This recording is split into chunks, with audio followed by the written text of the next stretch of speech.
démons. Voyez un peu l'habile homme avec son bonnet d'Aristote. Oui, habile homme, trouvez-moi un faiseur de fagots qui sache que moi, raisonner des choses, qui ait servi 6 ans un fameux médecin et qui ait su dans son jeune âge son rudiment par cœur. Peste du fou qui est bête. Peste de la carogne. Que maudit soit l'heure et le jour où je m'avisais d'aller dire oui. Que maudit soit le bec cornu de notaire qui me fit signer ma ruine. C'est bien à toi, vraiment, te plaindre de cette affaire. Devrait-il être un seul moment sans rendre grâce au ciel de m'avoir pour sa femme et méritait-il d'épouser une personne comme moi? Il est vrai que tu me fis trop d'honneur et que j'eus lieu de me louer la première nuit de nos noces. Et, morbleu, ne me fais pas parler là-dessus. Je dirais de certaines choses. Quoi? Que dirais-tu? Basta, laissons-la se chacun.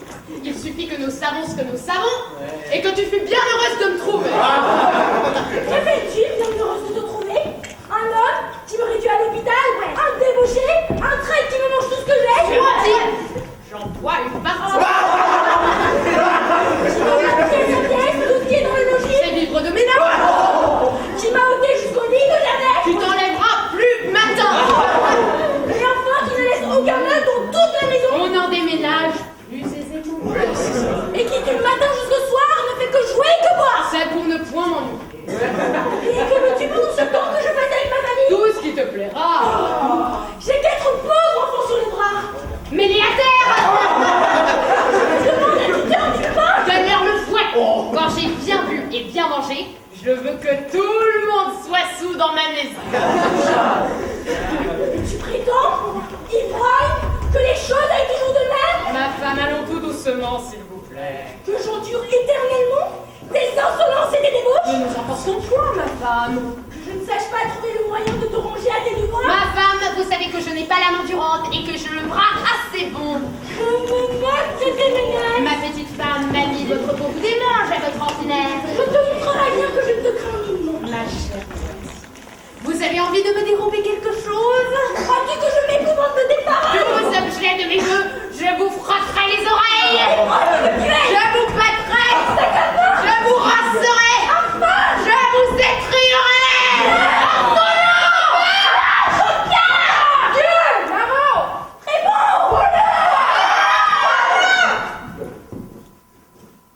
Vous en voulez donc?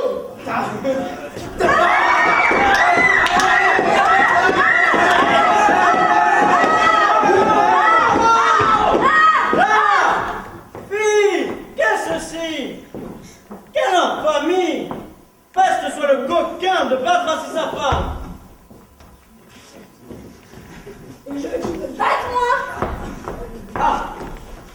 J'y consens de tout mon cœur. De quoi vous mêlez-vous? J'ai tort? Est-ce là votre affaire? Vous avez raison! Voyez un peu cet impertinent qui va empêcher les maris de battre leurs Je femmes. me rétracte! Qu'allez-vous avoir là-dessus? Rien! Et ça vous dit mettre le nez? Non! Mêlez-vous de vos affaires. Tout le monde est plus beau! Il me plaît d'être battu. Ce n'est pas à vous défendre. Vous êtes un sot de venir vous fourrer où vous n'avez que faire.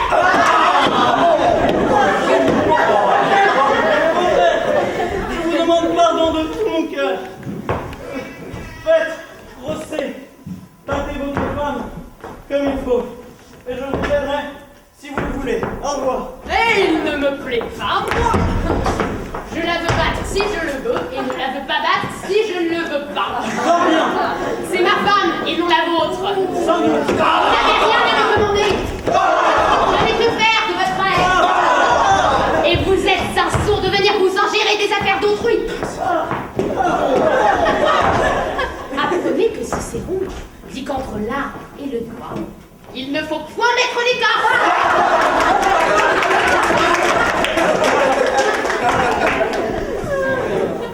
Oh ça, faisons la taille, nous deux. Touche-la. Oui, après m'avoir ainsi battu. Cela n'est bien, touche. Je ne peux pas.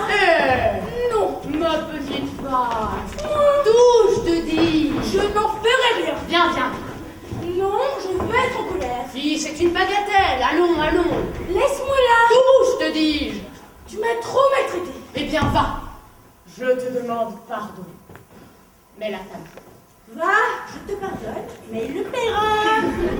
Tu es une folle de prendre garde à cela. Ce sont de petites choses qui sont de temps en temps nécessaires dans l'amitié. Et 5 ou 6 coups de bâton entre gens qui s'aiment ne font que ragaillardir l'affection. Va, je m'en vais au bois et je te promets aujourd'hui plus d'un sang de fagot. Va. Quelque ligne que je fasse, je n'oublie pas mon ressentiment. Et je brûle en moi-même de te punir des coups que tu me donnes. Je sais bien qu'une femme a toujours dans les mains de quoi se venger d'un mari, mais c'est une punition trop délicate pour mon Pandare. Je veux une vengeance qui se fasse un peu mieux sentir, et ce n'est pas le contentement pour l'injure que j'ai reçue.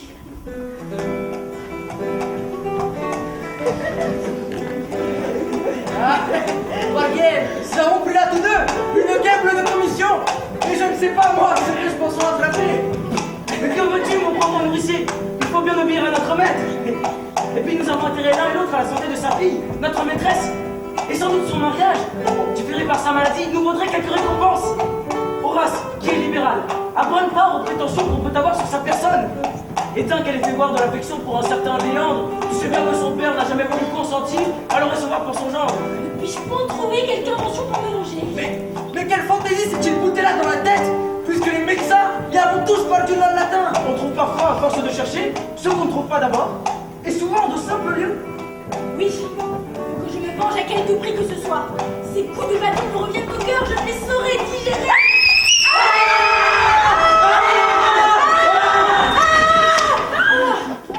Messieurs, je vous demande pardon, je ne vous voyais pas et cherchais dans ma tête quelque chose qui m'embarrasse.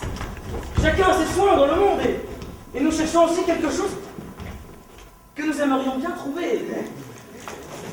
Serait-ce quelque chose où je vous puisse aider? Cela se pourrait faire.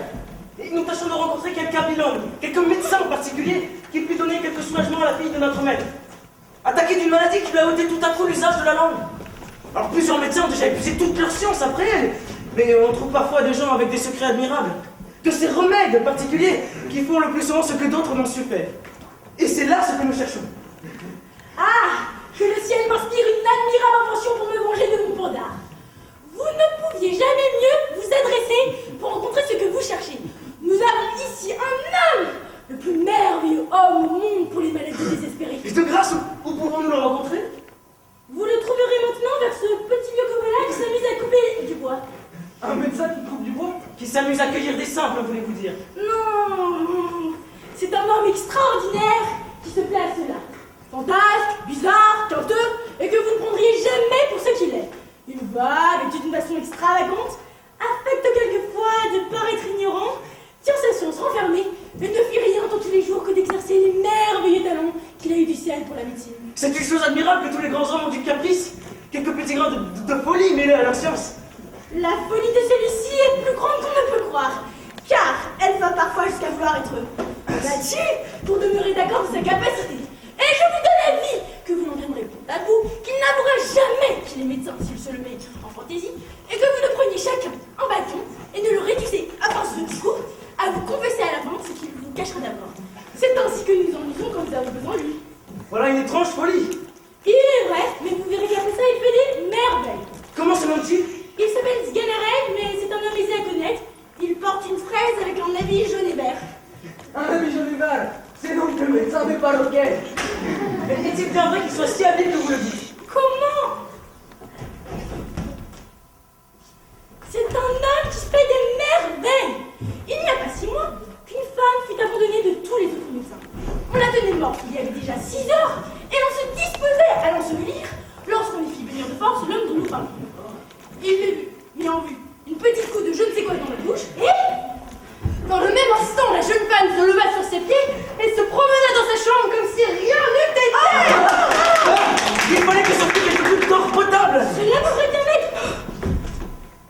Il n'y a pas 3 semaines encore qu'un jeune enfant de 12 ans tomba du haut du clocher en bas et se brisa sur le palais, la tête, les bras et les jambes.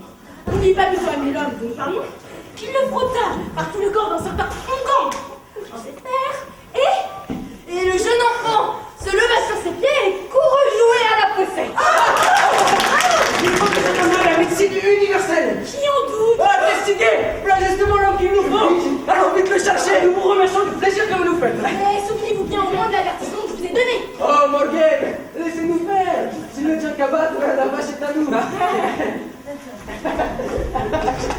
bien heureux d'avoir fait cette rencontre.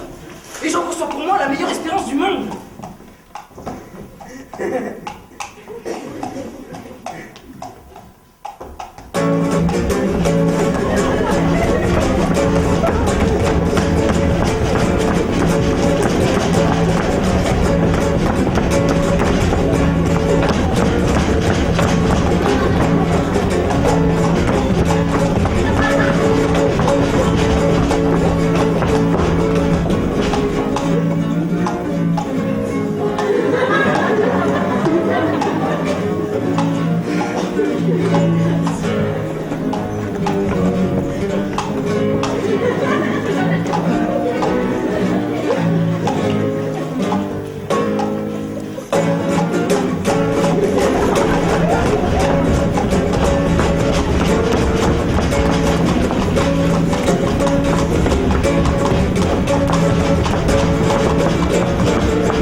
J'entends quelqu'un qui chante et qui coupe du bois.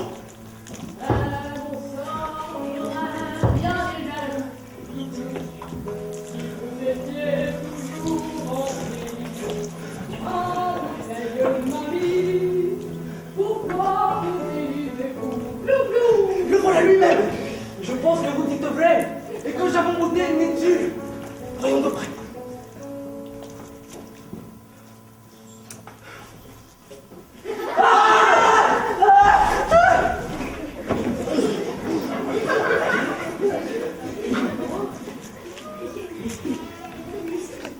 Ah, ma petite friponne, que je t'aime, mon petit bouchon.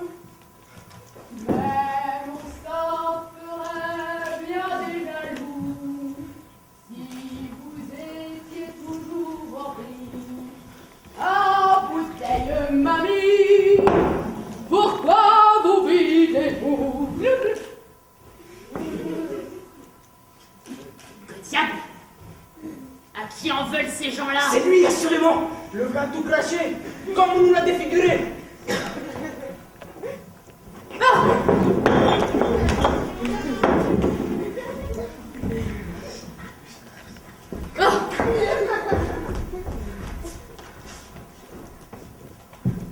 Il consulte en me regardant.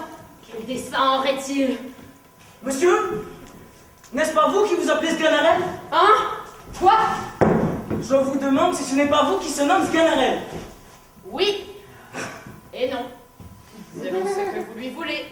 Nous ne voulons que lui faire toutes les civilités que nous pourrons. Ah, en ce cas, c'est moi qui se nomme Sgana. Monsieur, nous sommes ravis de vous voir. On nous adressait à vous pour ce que nous cherchons et nous sommes venus implorer votre aide dont nous avons besoin.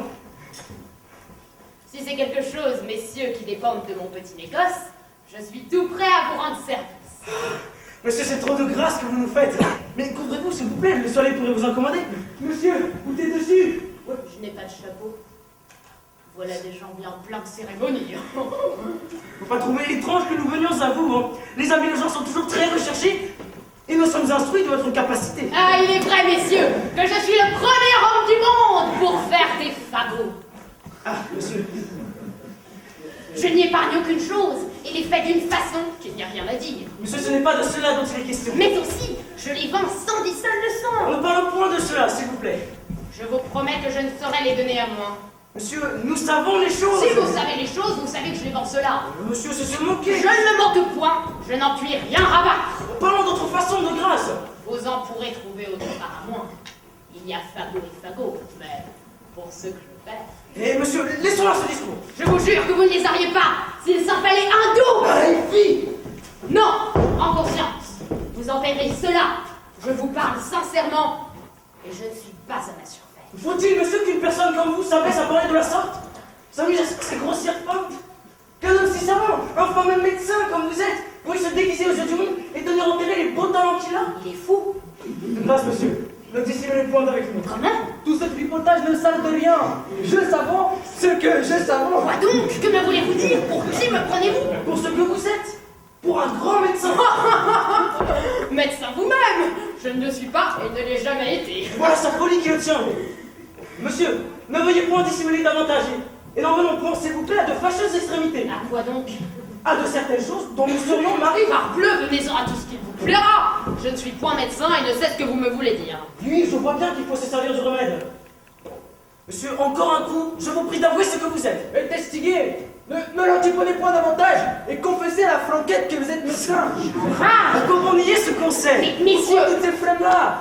À quoi est-ce que ça vous sert? en un mot, autant qu'en 2000, je vous dis que je ne suis point médecin. Vous n'êtes point médecin. Non! Vous n'êtes pas médecin. Non, vous dis-je. Puisque vous le voulez, il faut s'y résoudre. Ah! Ah! Ah! Ah! Ah! Ah! Ah! Messieurs, je suis tout ce qu'il vous plaira. Mais pourquoi, monsieur, nous obligez-vous à cette violence? À quoi bon nous bailler la peine de vous battre? Je vous assure que j'en ai tous les regrets du monde. Ah, par ma fille, j'en suis fâché, franchement. Et que diable est ceci, messieurs? Est-ce pour rire ou si tous deux vous extravagez de vouloir que je sois médecin? Quoi? Et vous ne vous rendez pas encore? Et vous vous défendez d'être médecin? Diable emporte si je le suis! Il n'est pas vrai que vous soyez médecin. Non, la peste m'étouffe! Ah! Ah! Ah! Ah! Ah! Ah! Ah! Ok. Ah! Mais oui, puisque vous le voulez! Oui, je suis médecin! Je suis médecin. Apothicaire encore, si vous le trouvez bon. J'aime mieux consentir à tout que me faire assommer. Voilà qui est bien. Monsieur, je suis ravi de vous voir raisonnable. Oui, vous me coûtez la joie au cœur quand je vous en parlez comme ça. Je vous demande pardon de toute mon âme. Et je vous demande excuse de la liberté que j'avons prise. Ouais. Serait-ce bien moi qui me tromperais? Et serais-je devenu médecin sans m'en être aperçu? Monsieur, vous ne vous repentirez pas de nous avouer ce que vous êtes. Et vous verrez même que vous en serez satisfait. Mais messieurs, ne vous trompez-vous point vous-même? Est-il bien assuré que je sois médecin? Oui, par ma fille. Tout de bon. Mais sans doute. Diable emporte si je le savais. Oh, comment? Mais vous êtes le plus habile médecin du monde. Ah! Un médecin qui a guéri je ne sais combien de maladies. C'est Dieu! Une femme était tenue pour morte il y avait 6 heures. Elle était prête à ensevir. Lorsqu'avec une goutte de quelque chose, vous la faites revenir et... Il marchait d'abord dans sa chambre. Un petit enfant de 12 ans se laisse échoir du haut du clocher. Et de quoi il a la tête, les jambes et les bras cassés, et vous, avec je ne sais quel onguent, vous vite qu'aussitôt il se relevait sur ses pieds. Bien joué la poussette. Oui, Enfin, monsieur, vous aurez contentement avec nous et vous gagnerez ce que vous voudrez. Si vous vous laissez conduire là où nous prétendons vous mener. Je gagnerai ce que je voudrais. Oui! Ah! Je suis médecin sans contredit. Je l'avais oublié, mais je m'en ressouviens. De quoi est-il question? Où faut-il se transporter? Nous vous conduirons. Il est question d'aller voir une fille qui a perdu la parole. Ma foi, je ne l'ai point trouvé.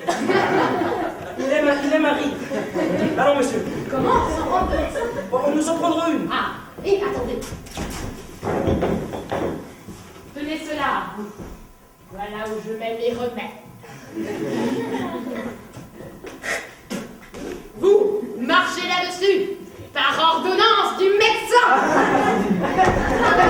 voilà le médecin qui me plaît. Et je pense qu'il réussira à garder les bouffons.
Monsieur, monsieur, monsieur, monsieur,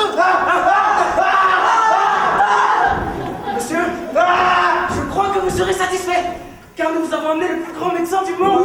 Morgan, il faut-il léger la Presentina? Et tous les autres ne sont pas dignes de lui déchausser ses souliers. C'est un homme qui a fait des cures merveilleuses. Il n'y a pas les gens en question. Il est un peu capricieux, comme je vous ai dit. Et parfois, il a des moments où ses esprits s'échappent et ne paraît pas ce qu'il est. Oui, il aime à bouffonner. Et l'on dirait parfois, ne nous en déplaise, qu'il a quelques petits coups de hache à la tête. Mais dans le fond, il est toute chance. Et il dit parfois des choses tout à fait relevées. Oh, quand il s'y goûte, il parle le tout fondrait comme s'il lisoit dans un livre. Sa réputation s'est déjà répandue ici. Et tout le monde vient à lui. Oh, mais je meurs d'envie de le voir. Faites-le-moi vite venir. Je vais le guérir. Pharmacie, monsieur. Cet ici fera justement ce qu'ont fait les autres. Je pense que ce sera que si que mi, et que la meilleure médecine que l'on pourrait bailler à votre fille, ce sera bio et bon mari, pour qui a eu de l'amitié. Oui, Nourrice, vous mêlez bien les choses, hein. Je vous dis, et vous tous, que tous ces médecins n'y feront rien que le plaire, que votre fille a besoin d'autre chose que de rival et de séné, et qu'un mari est une emplâtre qui guérit tous les maux d'une fille. Elle en est à maintenant qu'on s'en voulait charger avec l'infirmité qu'elle a. Et lorsque j'étais dans le dessein de la marier, ne s'est-elle pas opposée à mes volontés? Enfin, vous ne vouliez bailler qu'un homme qu'elle n'aime point. Que ne preniez-vous ce monsieur Liandre, qui lui touchait au cœur? Elle serait fort obéissante, et je m'en vais gager qu'il la prendrait lui comme elle est, si vous la lui vouliez donner. Mais ce Léandre n'est pas ce qu'il lui faut. Il n'a pas du bien comme l'autre. Il a qu'un oncle, qui est si riche, dont il est héritier. Oh, mais tous ces biens à venir me semblent autant de chansons. Il n'est rien de tel que ce que l'on tient. Et l'on court grand risque de s'abuser lorsque l'on compte sur le bien qu'un autre vous garde. La mort n'a pas toujours les oreilles ouvertes aux vœux et prières de monsieur ses héritiers. Et l'on a le temps d'avoir les dents longues lorsque l'on attend pour vivre le trépas de quelqu'un. Enfin, j'ai toujours ouï dire qu'en mariage, comme ailleurs, contentement passe richesse. Les pères et les mères ont toujours cette maudite coutume de demander qu'a-t-il, qu'a-t-elle, et le compère Billard a marié sa fille Simonette au gros Thomas pour un quartier de veine qu'il avait de plus que le jeune Rosan. Et la pauvre créature est devenue jeune comme un croix et n'a pas profité du tout depuis ce temps-là. C'est un bon exemple pour vous, monsieur. On n'a que son plaisir en ce monde. Et j'aimerais mieux marier ma fille à un homme qui lui fût agréable que toutes les rentes de la bios. Peste nourrice comme vous dégoisez. Taisez-vous, je vous prie, vous prenez trop de soin. Et vous échauffez votre lait. Oh, Morgan, tais-toi! T'es qu'une impertinente! Monsieur est le père de sa fille. Il n'a que faire de tes discours. Mets-toi de l'autorité à ton enfant, sans t'en faire la raisonneuse. Monsieur est le père de sa fille. Il est bon et sage. On voit ce qu'il lui faut. Ah, tout doux, ah, tout doux. Monsieur, je veux un peu la mortifier. Il y a prendre le respect qu'elle Ah, oui, mais tous ces gestes ne sont pas nécessaires. Monsieur, préparez-vous. Voici notre médecin qui entre.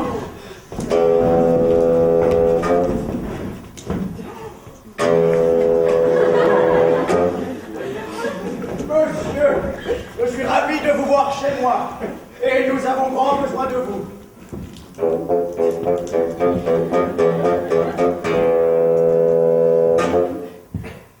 Hippocrate dit que nous nous couvrions tous deux. Hippocrate dit cela. Oui, Et dans quel chapitre, s'il vous plaît? dans son chapitre. Les chapeaux. Monsieur Hippocrate dit qu'il faut le faire. Monsieur le médecin, ayant appris les merveilleuses choses, À qui parlez-vous, de grâce? à vous, Mais je ne suis pas médecin. vous n'êtes pas médecin. Ah non, vraiment. Tout de bon. Ah, tout de bon. Non.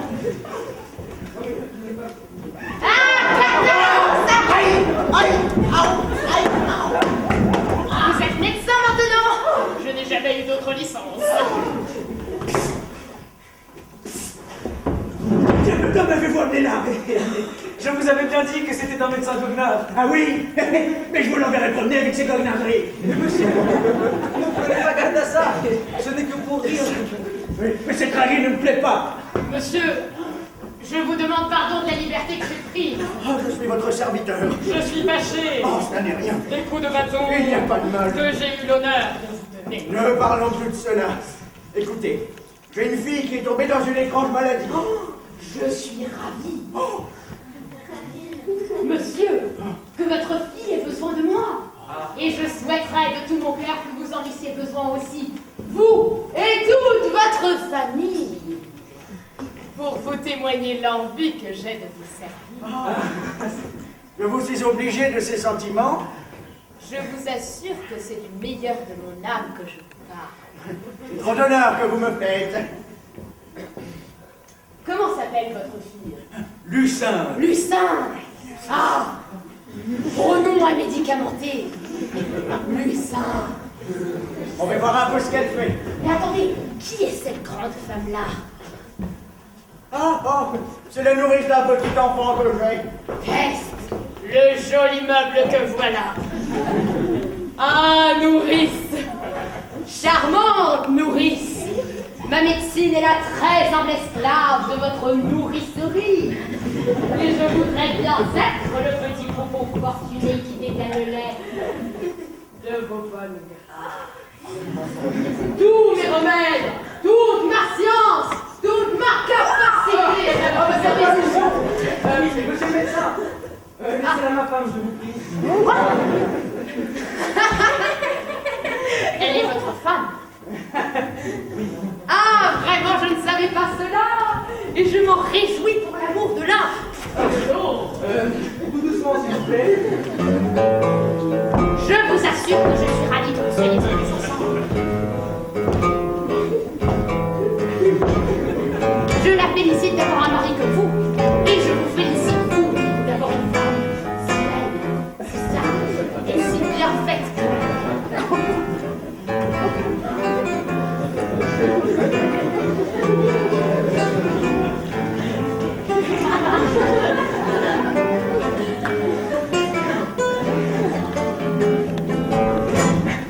Pas tant de compliments, je vous supplie.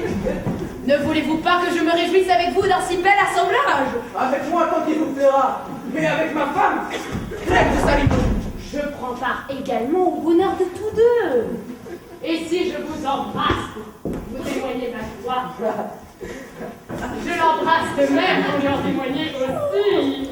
Ah, Martinier, monsieur le médecin, que de l'antiponnage. Oh, monsieur le médecin. Voici tout à l'heure ma fille qu'on va vous amener. Je l'attends, monsieur, avec toute la médecine. Où est-elle? Là-dedans. Oh, bien. Mais comme je m'intéresse à toute votre famille, il faut que j'essaye un peu le lait de votre nourrice. Bon. Et que je visite son sein. Non, nous n'avons que faire de ça. C'est leur fils de médecin de voir les tétons des nourrices. Ah, bien, puisqu'il vient. Je suis votre serviteur. Ah, tu bien la hardiesse de t'opposer au médecin? Hors de là! Ah, je me moque de ça. Je te donnerai la fière.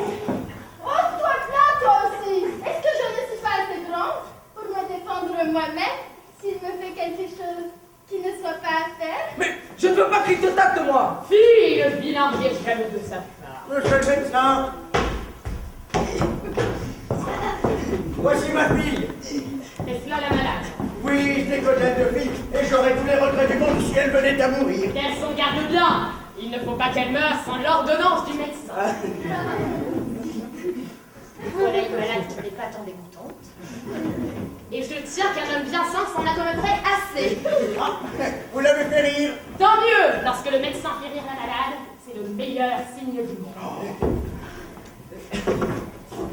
Eh bien, de quoi est-il question? Quel est le mal que vous sentez?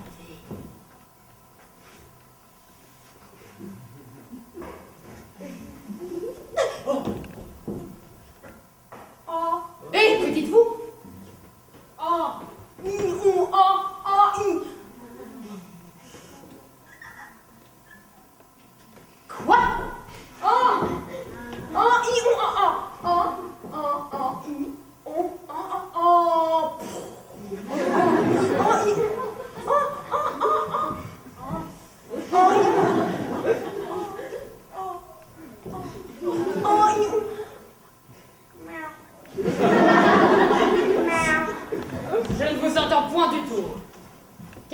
langage est cela? C'est là sa maladie. Elle est devenue muette, sans que jusqu'aux ici on en ait pu savoir la cause.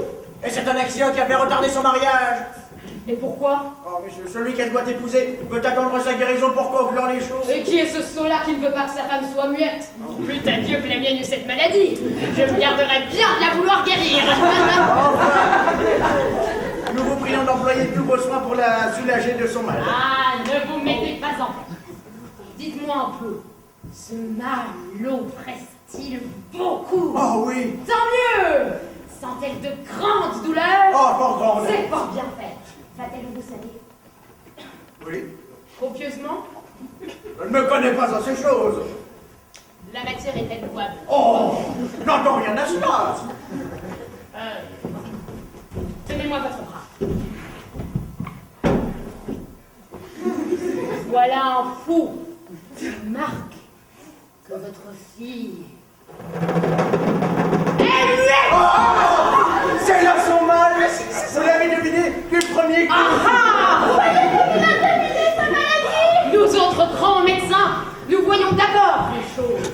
Un ignorant aurait été embarrassé et vous eûtes été dire c'est ceci, c'est cela, mais moi, je touche au but du premier coup et je vous apprends que votre fille est muette. C'est ça, oui. Mais j'aimerais bien que vous me puissiez dire d'où cela vient. Il n'est rien de plus aisé. Cela vient de ce qu'elle a perdu la parole. Oh, mais la cause qui fait qu'elle a perdu la parole. Tous nos meilleurs auteurs vous diront que c'est l'empêchement de l'action de la langue.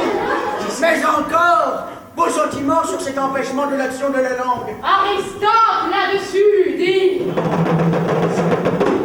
de fort belles choses. Oh, je le crois. Ah, c'était un grand homme. Oh, sans doute. Grand homme, tout à fait. Un homme qui était plus grand que moi. De tout cela. Pour en revenir donc à notre raisonnement, je tiens que cet empêchement de l'action de la langue est dû à certaines humeurs, qu'entre nous autres médecins nous appelons humeurs pécantes. Pécantes, c'est-à-dire humeur pécante. D'autant que les vapeurs formées par les exhalaisons des influences qui s'élèvent dans la région des maladies, venant pour ainsi dire, ah, entendez-vous le latin? En aucune façon. Vous n'entendez point le latin. Ah non. Bon. Cabricias architulam, catalamus singularite,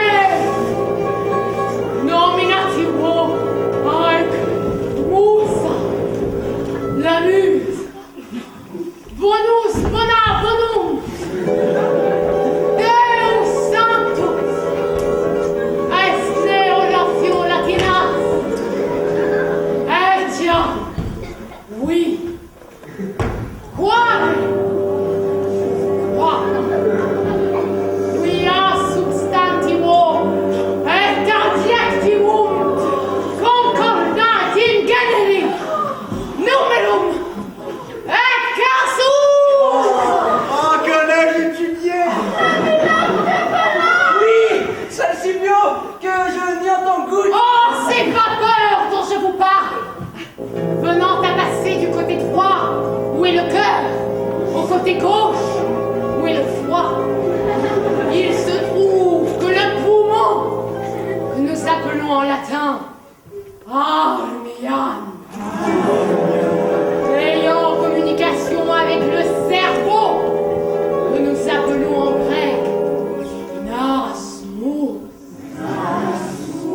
par le moyen de la veine cave, que nous appelons en hébreu coupilé, rencontre en son chemin les dites vapeurs qui remplissent les ventricules.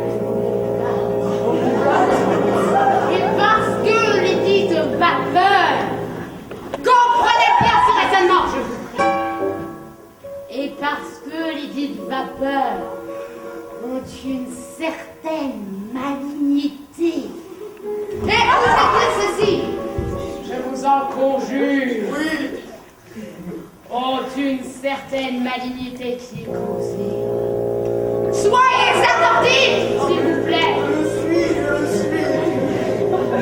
Qui est causée par l'âcreté des humeurs enchantées dans la concavité du diaphragme. Il se trouve que ces vapeurs au sabandus nequeis neque, montalinum quissa, melus. Voilà justement ce qui fait que votre vie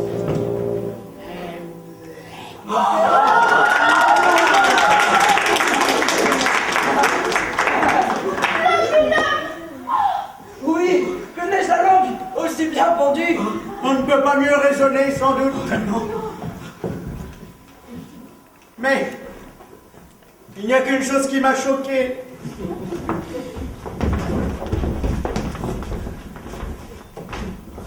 C'est l'endroit du cœur et du foie.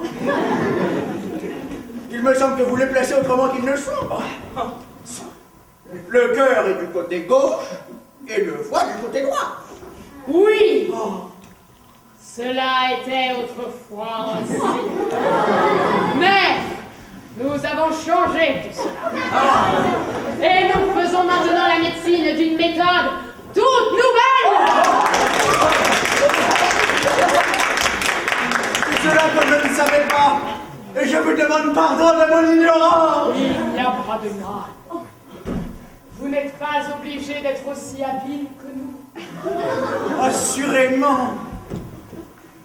Mais, que croyez-vous qu'il faille faire à cette maladie? Ce que je crois qu'il faille faire, Oui, mon avis, est qu'on la remette sur son lit et qu'on lui fasse prendre pour remède quantité de pain trempé dans du vin.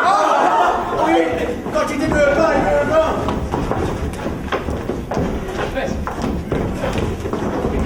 Je reviendrai voir sur le soir dans quel état elle se trouve. Je vous donne de bon. Attendez un peu, s'il vous plaît. Que voulez-vous faire? Vous me donnez de l'argent.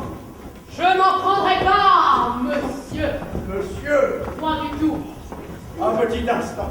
En aucune façon. Grâce. Vous vous moquez. Voilà qui est fait. Je n'en ferai rien. Et voilà. Ce n'est pas l'argent qui me fait agir. Oh, je le sais. Je ne suis pas un médecin mercenaire. Je le crois bien. L'intérêt ne me gouverne point. Je n'ai pas cette pensée, hein. Ma foi, cela ne va pas mal. Et pourvu que... Monsieur, il y a longtemps que je vous attends, et je viens. Voilà un pouls qui est fort mauvais. Je suis pas malade, monsieur. Si vous n'êtes point malade, que diable ne le dites que Non. Pour vous dire la chose en 2 mots, je m'appelle Léandre. Je suis amoureux de Lucin que vous venez de visiter. Et comme par la mauvaise humeur de son père, toute forme d'accès m'est fermée auprès d'elle. Je me hasarde à vous prier de bien vouloir servir mon amour et de me donner lieu d'exécuter un stratagème que j'ai trouvé pour lui pouvoir dire 2 mots de dépendre absolument mon bonheur et ma vie. Mais pour qui me prenez-vous? Comment? Osez vous adresser à moi pour des emplois de cette nature et ravaler la dignité de médecin à cela? J'en veux faire, moi! Vous êtes un impertinent! Doucement. Un mal avisé! De grâce.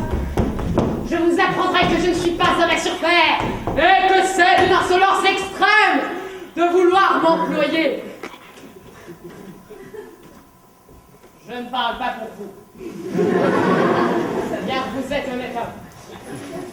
Et je serais ravi de vous rendre service.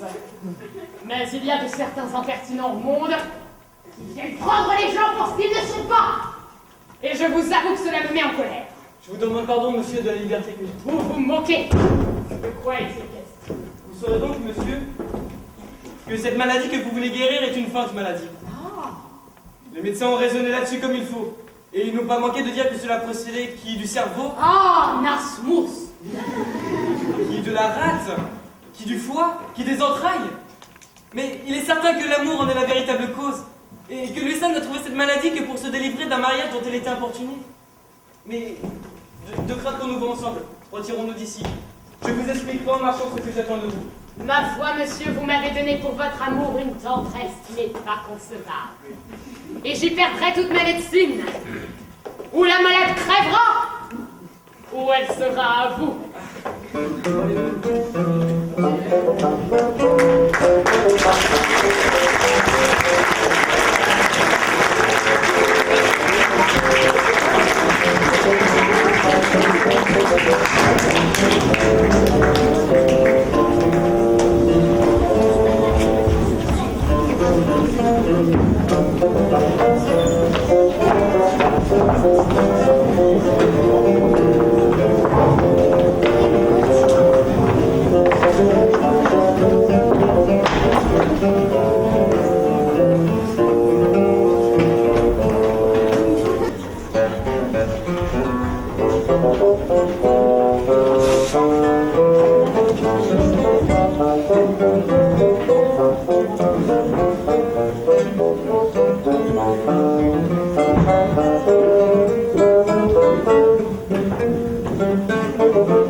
Il me semble que je ne suis pas mal ainsi pour un apothicaire.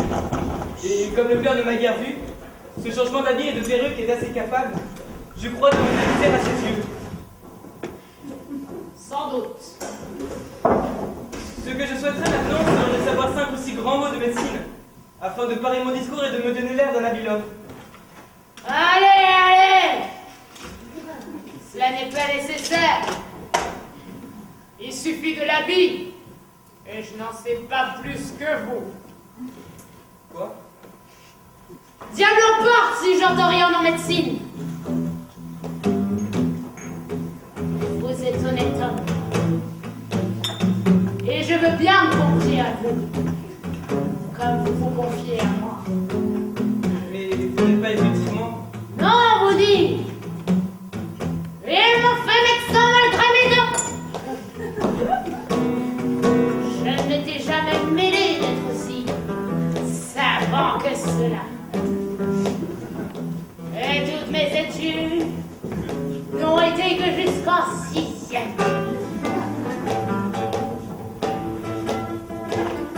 Je ne sais pas sur quoi cette imagination l'aurait venue.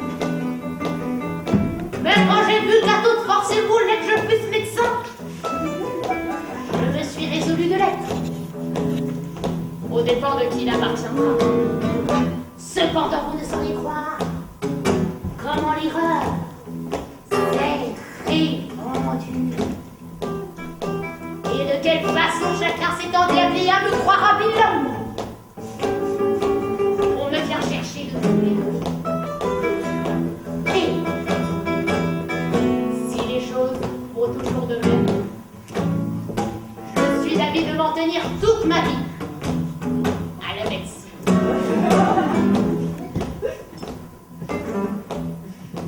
Je trouve que c'est le métier le meilleur de tous. Car soit qu'on fasse bien, ou soit qu'on fasse mal, on est toujours payé de même somme. La méchante besogne ne retombe jamais sur notre dos. Et nous taillons comme il nous plaît sur les temps où nous travaillons. Un cordonnier, en faisant des souliers, ne saurait casser un morceau de cuir qu'il en met les pots cassés. Mais ici, l'on peut garder un homme sans qu'il en coûte rien. Les débuts ne sont pas pour nous. C'est toujours la faute de celui qui meurt. Enfin, le bon de cette profession est qu'il y a parmi les morts une honnêteté, une discrétion, la plus grande du monde. Et l'on n'en voit jamais se plaindre du médecin qui l'a tué. Il est vrai que les morts sont fort honnêtes gens en la matière. Monsieur allez-vous-en toujours m'attendre auprès du logis de votre... Je viens vous chercher. Ma fille Parette et moi. Qui est-il? Son pauvre père, qui a le nom de Thibaut, est dans un lit, malade il y a 6 mois. Et que voulez-vous que j'y fasse? Je voudrais, monsieur, que vous nous pariez quelques petites drôleries pour la guérir. Il faut savoir de quoi est-ce qu'elle est malade. Non, pas elle. Il est malade d'hypocrisie. L'hypocrisie? Oui, c'est-à-dire qu'il est un peu de partout. Et l'on dit que cette quantité de sérieuxité qu'il a dans tout le corps, et son foie, ou son ventre, sa gratte, comme vous voudrez l'appeler, au lieu de faire du sang, ne font plus que de l'eau. Il a dit toujours là, la fièvre quotidienne, avec des lassitudes et des douleurs dans les muscles et des jambes. Oh, on entend dans sa gorge, les fleurs, ils ont tout bras étouffés, et il prend parfois des 5 ans et des conversions. Je crains qu'il est passé. Nous avons dans notre village un apothicaire. Révérence parler. Qu'il y a donné je ne sais combien d'histoires. Il manque une douzaine de bons écus en lavement, en nous en déplaise, en imposture, quand on fait prendre, en portion cordale, en infection de jacinthe. Mais tout ça comme des lances que de nos grands mythomitaires. Ah, Mython Michel. Vous voulez les bailler d'une certaine drogue qu'on appelle Varméthyl. Mais je suis peur. Oui, enfin, venons au fait, nous-mêmes. Venons au fait. Le fait est, monsieur, que je veux donc vous prier de me dire ce qu'il faut que je fasse. Je ne vous entends point du tout. Monsieur, mon père est dans un lit malade. Il voulait 2 écus que je vous apportons pour nous boyer quelques remèdes. Ah, je vous entends. Voilà une fille qui parle clairement, qui s'explique comme il faut. Vous dites donc que votre mère, Son père.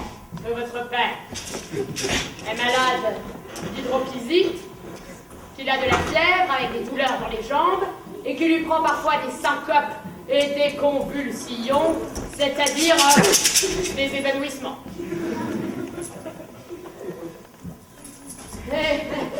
J'ai compris d'abord vos paroles. Vous avez une mère qui ne sait ce qu'elle fait. Maintenant, vous me demandez un remède. Oui, monsieur. Un remède pour la guérir ou... C'est comme j'entends. Arsenic.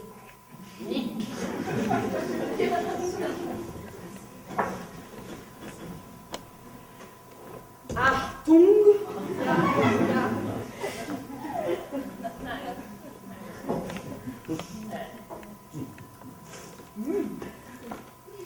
Ah! Wow! Je garde.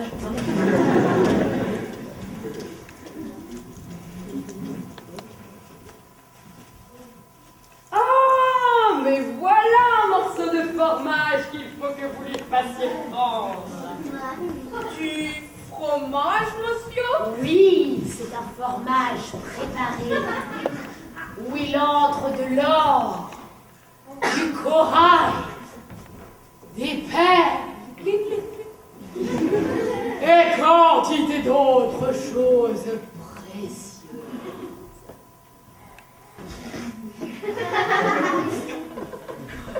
Oh, monsieur, nous sommes bien obligés. Et je allons lui faire prendre ça tout à l'heure. Allez, si elle meurt, ne manquez pas de la faire enterrer du mieux que vous pourrez.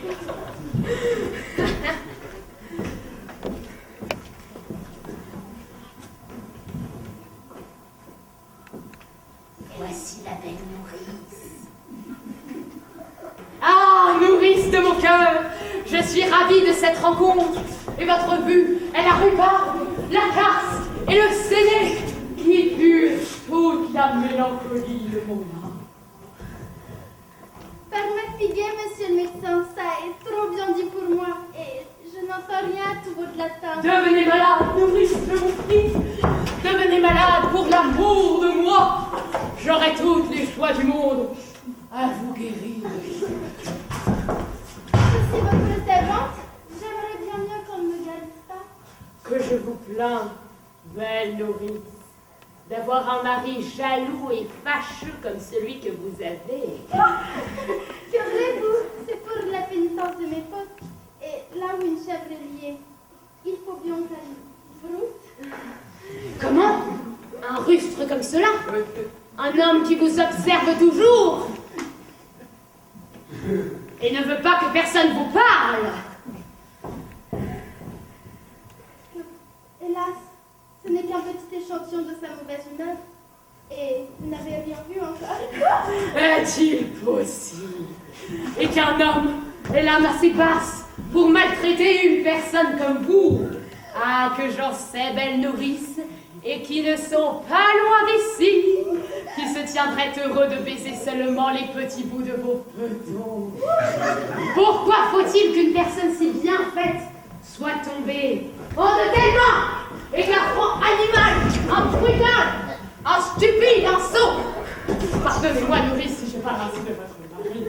Ah, monsieur, je sais bien qu'il mérite tous ces noms-là. Oui, sans doute, nourrice. Il les mérite.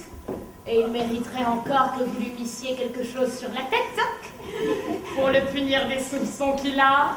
Il est bien vrai que si j'avais devant les yeux que son intérêt, il pourrait m'obliger à quelque étrange chose. Ma foi, vous ne feriez pas mal de vous venger de lui avec quelqu'un.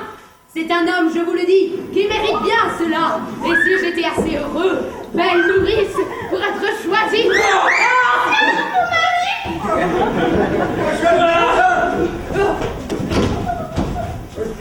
Monsieur le médecin. Ah, je demandais où vous étiez. Je m'étais amusé dans votre cour à expulser le superflu de la boisson. Comment se porte la malade? Ah, un peu plus mal depuis votre remède. Tant mieux, c'est signe qu'il opère.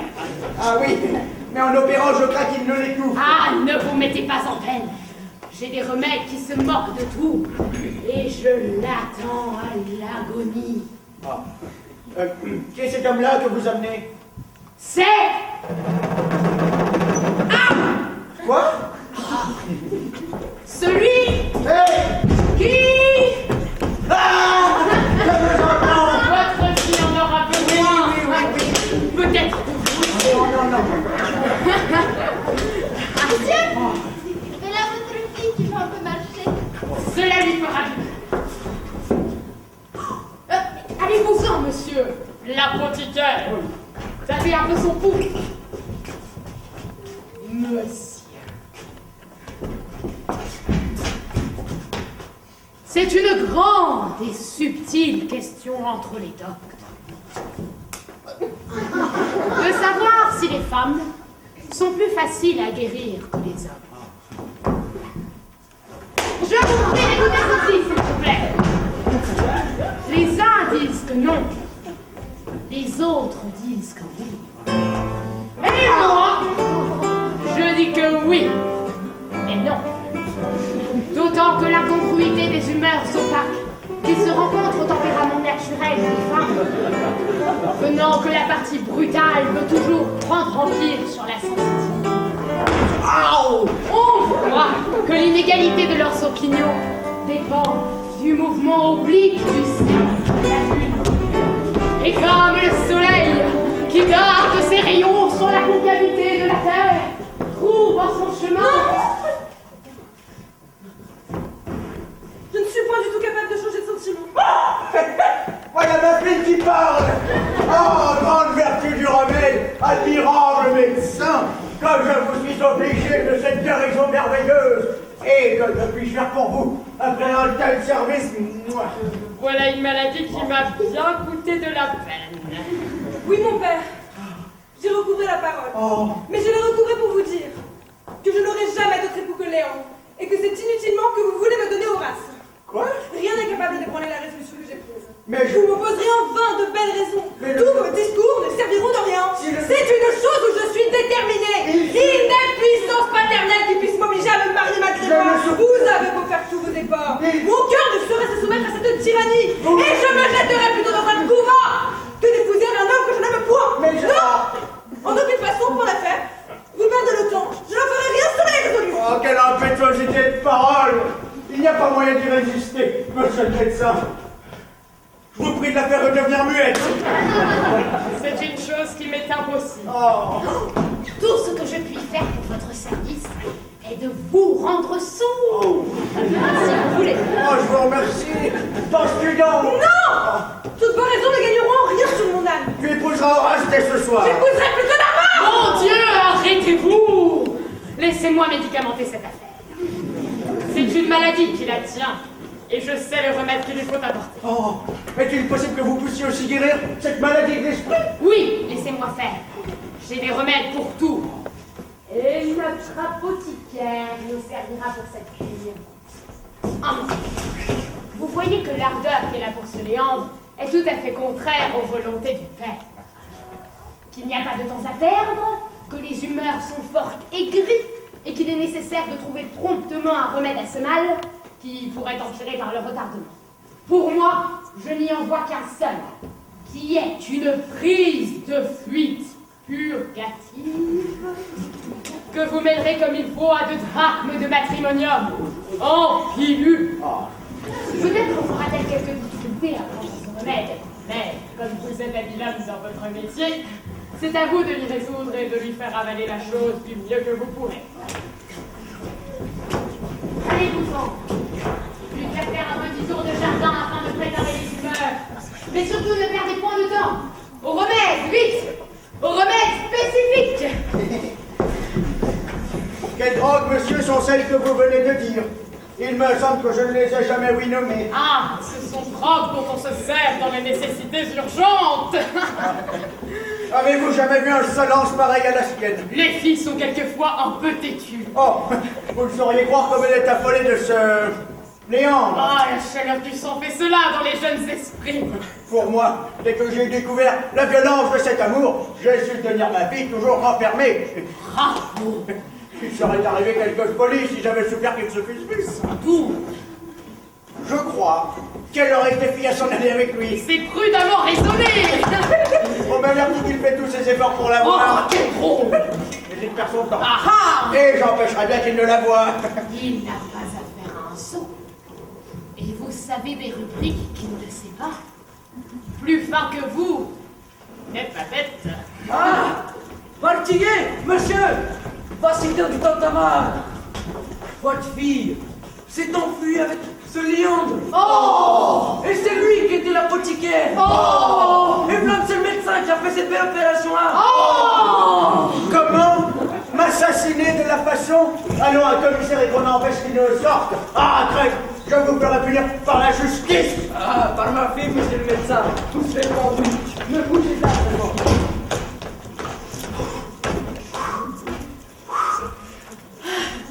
Mon Dieu, que j'ai eu de peine à trouver ce logis. Ah, dites-moi un peu des nouvelles du médecin que je vous ai donné. Le plat qui va être pendu! Quoi? Vous m'avez répondu? Hélas, mais qu'a-t-il fait pour cela? Il a fait enlever la fille de notre maître! Hélas, mon cher Marc, est-il bien vrai qu'on te la pende? Tu vois? Ah!